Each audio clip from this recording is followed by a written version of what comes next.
to the Campus Ministry Show. We are not in our normal location this week. I'm Father Logue, host of the show, chaplain at Lancaster Catholic High School, and we are at Maria Wald. Some of you might not recognize the chapel, but at least should recognize the name. This is where we do our Kairos retreats. And the Missionary Sisters of the Precious Blood are the ones who care for the retreat house, and anyone who's been on Kairos should be familiar with Sister Caroline. So we are very excited to bring you a series of interviews with Sister Caroline and some of the sisters here at Maria Wald. So tune in for the next several shows where we're going to dive into some of her stories, her experience, and what it's like to be a religious sister and a missionary sister. Thanks for tuning in.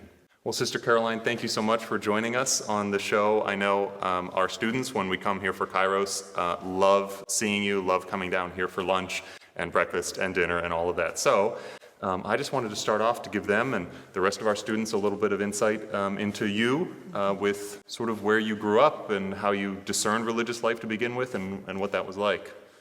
Oh, thank you. It's a pleasure to have you around, Kairos people. We are so grateful. I'm Sister Caroline Dube, D-U-B-E, meaning zebra.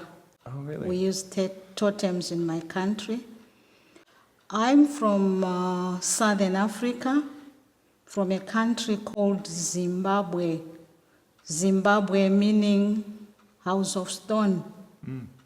I am from a family of 9, 4 girls and 5 boys, and I'm the fourth born and the second among the girls. I grew up in a Catholic family. My parents were, if you may call it, staunch Catholics. Oh, it was a happy family, I must say, and I think that's where my vocation came from. I joined religious life in 1985. I left home officially. How did your parents and family respond to you joining religious life? Good question, if I remember well. There were 2 forces. They were both for it, but I could pick from my father that he was a bit reluctant.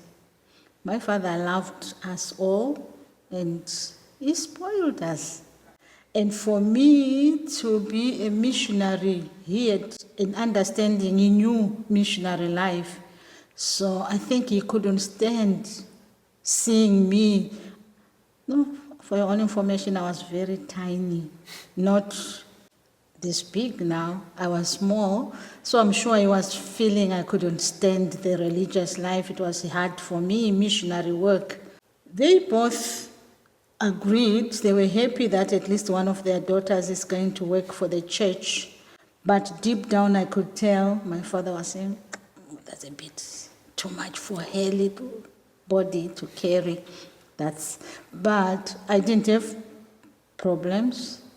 I got a blessing from both. Do you think that if you had asked your parents earlier on when you were all kids, which one of their children they think was most likely to enter religious life, would they have picked you? No. No? No. Why? Because I was quiet in the family, but very firm.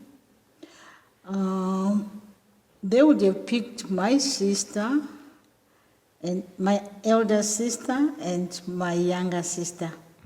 But what I heard my mother saying over and over again as we grew up, she wanted all of us to work for the church.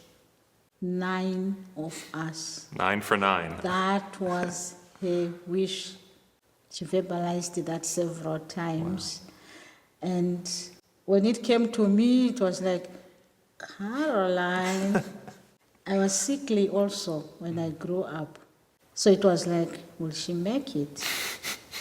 So that's how I came to be a nun.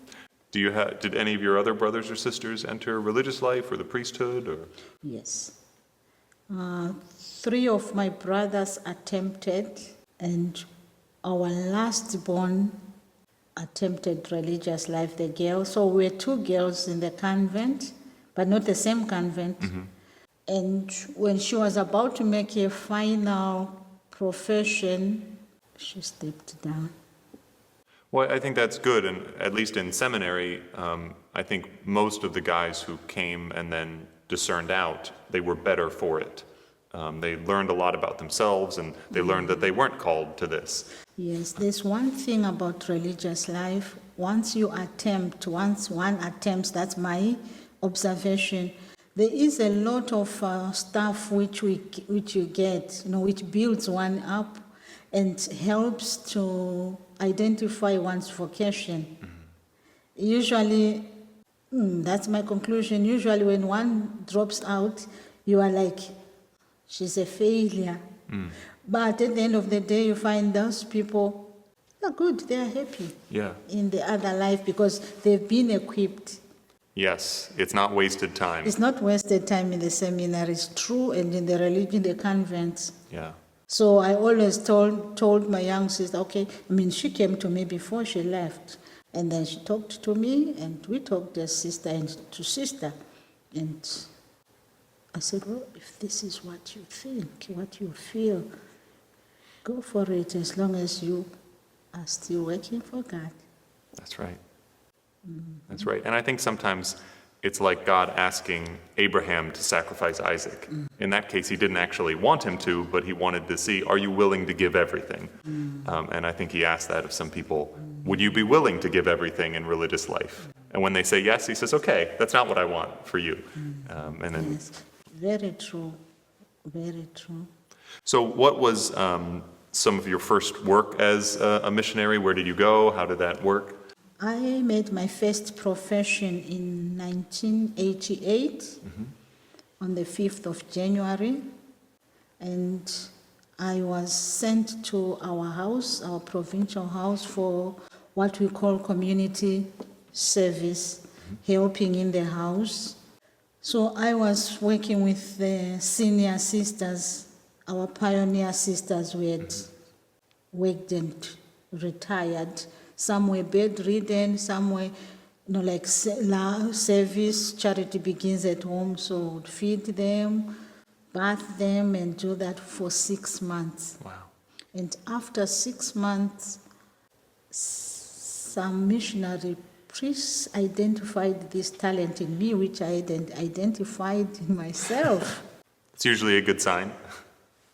I agree with you because I see it as a good sign today. I wanted to go into teaching, into nursing, but this senior missionary talked to the authorities. You don't choose. Sometimes they identify your qualities.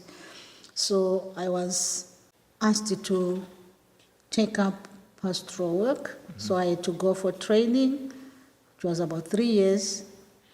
And I discovered that was where I was called to be because I knew the languages in my country. I could speak all the languages, the local languages. So it was easy for me to reach out to the people.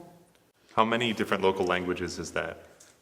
I have 14 fluent languages which I could speak in my country. So, Sister, we can barely speak English here in America, so that's really impressive for all of us. yeah, and my advantage, in my country, we were colonized by British people, so English is the main language. The sort of universal language. Universal language. So I grew up speaking English. We did English in school, and now with the local languages coming to the missionary aspect, we needed to reach out to the interior. So that was my first experience. I was working with the most vulnerable, old and young, which was an eye-opener for me because from home I never experienced suffering, poverty. I was, brought up in a silver spoon, if you call it.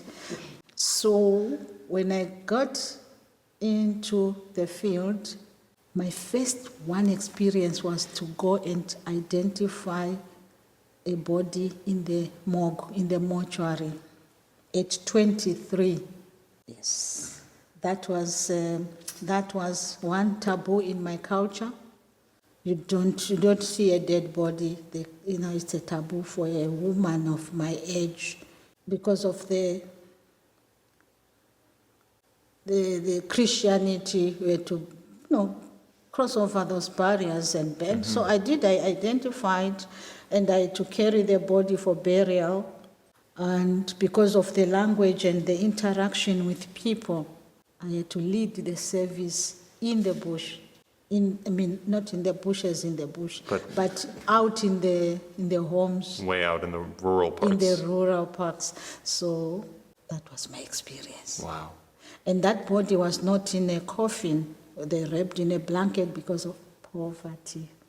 Did you know the deceased? Is that why you were? Yes, when I was working in the parish, I used to visit, bath the people, all the old people there, wash their linen and everything. So this man was bedridden. So when he died, I was like the next of kin there to tell sister.